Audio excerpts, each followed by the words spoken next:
श्रीकृष्ण जन्मकथा। कृष्ण हे हिंदू धर्मातील देव आहेत।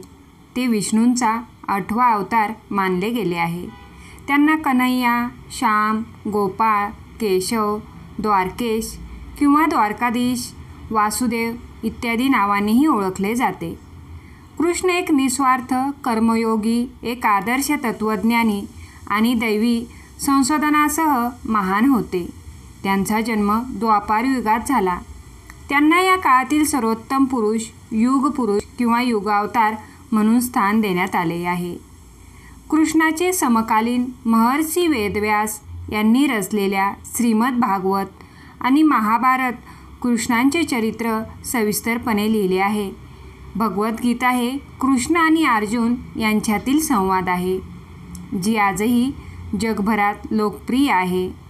या उपदेशासाठी कृष्णाला जगद्गुरूंचा मान दिला जातो।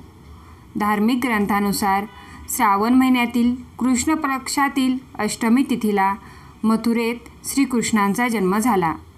आख्यायिकेनुसार कंसाने आपले वडील उग्रसेन राजाचे सिंहासन हिसकावून घेतले आणि त्यांना कैद केले आणि स्वतःला मथुरेचा राजा घोषित केले। कंसाला देवकी नावाची बहीण होती। देवकीवर त्याचे खूप प्रेम होते।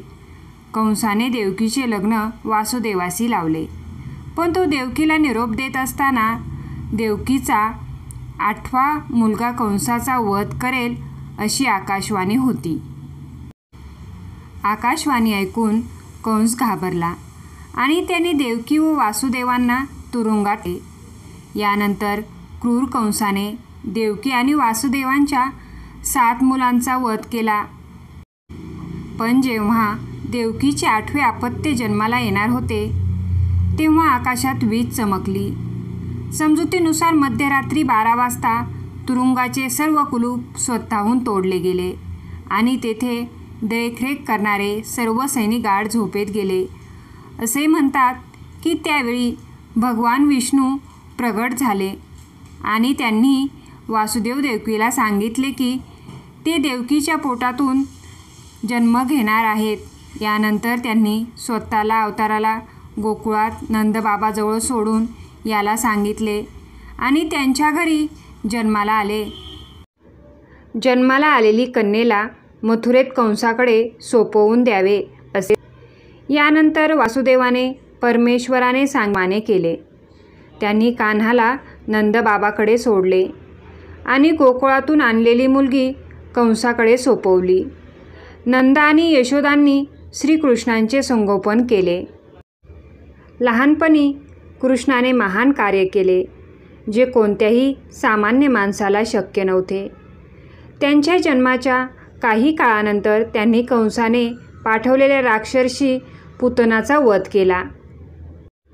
त्यानंतर शाक्तसूर, त्रिनतवर्त इत्यादी राक्षसांचे वध केले।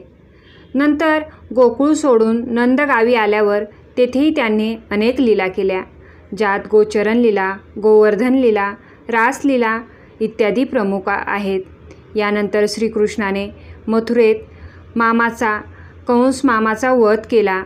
सौराष्ट्रात द्वारका शहराची स्थापना करून तिथे आपले राज्य स्थापले। पांडवांना मदत केली आणि विविध संकटापासून त्यांचे रक्षण केले।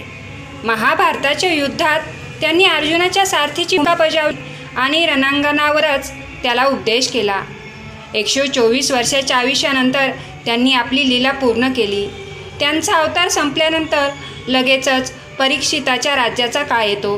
कलियुगाची सुरुवात राजा परीक्षिताच्या काळापासून झाली असे मानले जाते, जो पुत्र अभिमन्यू आणि उत्ताचा पुत्र आणि अर्जुनाचा नातू होता।